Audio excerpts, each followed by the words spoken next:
एक ऐसी वॉर जिसने सुपर पावर कहे जाने वाले अमेरिका को भी घुटनों पर झुकने के लिए मजबूर कर दिया था। एक ऐसी वॉर जिसने यूनाइटेड स्टेट आर्म फोर्सेस को न जाने कितनी चुनौतियों का सामना करना था।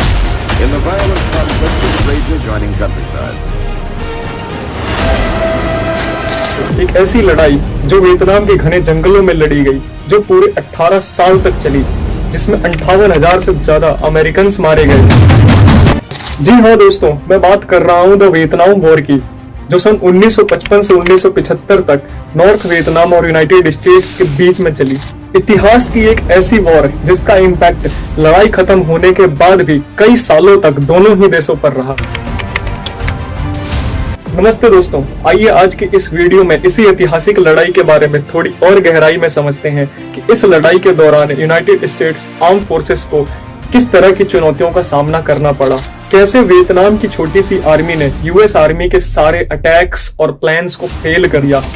दोस्तों, ये लड़ाई पूरी तरह से घने जंगलों में लड़ी गई थी, जिसके लिए अमेरिकन सोल्जर्स बिल्कुल भी अडेप्टेड नहीं थे। वहीं दूसरी तरफ Vietnam army completely guerrilla war के लिए अडेप्टेड थी। दोस्तों, गुरिल्ला वॉर का मतलब होता है जंगल के सारे फीचर्स को एज एडवांटेज की तरह यूज करके लड़ना। ये घनी झाड़ियों के बीच में छुपकर दुश्मनों का इंतजार करते थे और जैसे ही कोई वहां से गुजरता, ये काफी शार्प नाइफ से जिस पर पॉइजन लगा होता था, एनिमी को पता चले बिना उसकी बॉडी पर कट कर देते थे, जिससे थोड़ी ही देर बाद उसकी मौत हो जाती थी। दोस्तों, ऐसे और भी एग्जांपल्स हैं, जैसे इन्होंने पूरे जंगल में जगह जगह पर सुरंगें बना रखी थी और इन सुरंगों की मदद से सिर्फ हमला करने के लिए बाहर निकला करते थे और अटैक के तुरंत बाद ही ये सुरंगों की मदद से एक जगह से दूसरी जगह पर चले जाते थे।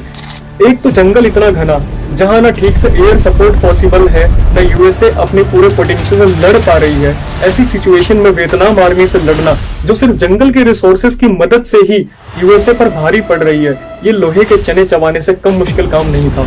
दोस्तों, इतना ही नहीं, वियतनाम आर्मी ने जगह जगह पर जंगल में न जाने कितने सारे भयानक जानलेवा जाल बिछा रखे थे, जैसे Venus fly trap, bridge trap. दोस्तों, ये ट्रैप्स इतने सारे तरह के हैं कि इनके ऊपर पूरी की पूरी एक अलग सी वीडियो बनाई जा सकती है, तो इनकी बात किसी और वीडियो में करेंगे।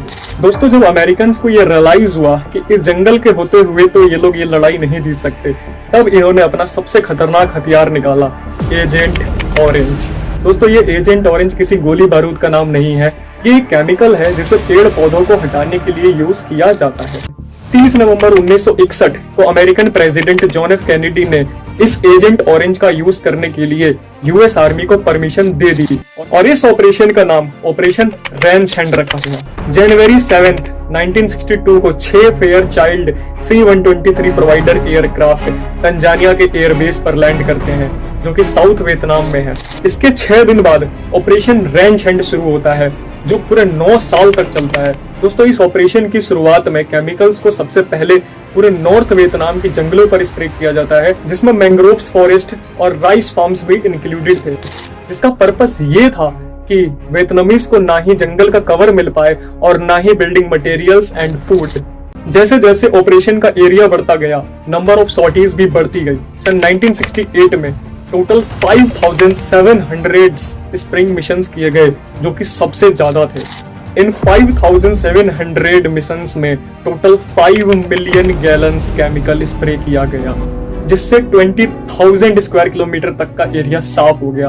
दोस्तों, इतने सब के बाद भी वियतनाम आर्मी फाइटिंग का कोई ना कोई न्यू तरीका निकाल ही लेती थी और जब ये वॉर खत्म हुई तो इतने ज्यादा अमाउंट में यूज किए गए एजेंट ऑरेंज की वजह से वियतनाम में आने वाले कई सालों तक जितने भी बच्चों का जन्म हुआ, उनमें कोई ना कोई डिसेबिलिटीज देखी ही गई, जैसे cancer, neurological disorder, birth defects, skin infection और भी बहुत सारे।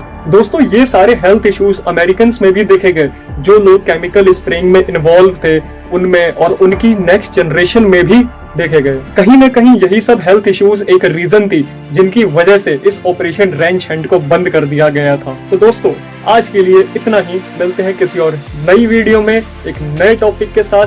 तब तक के लिए ओके बाय।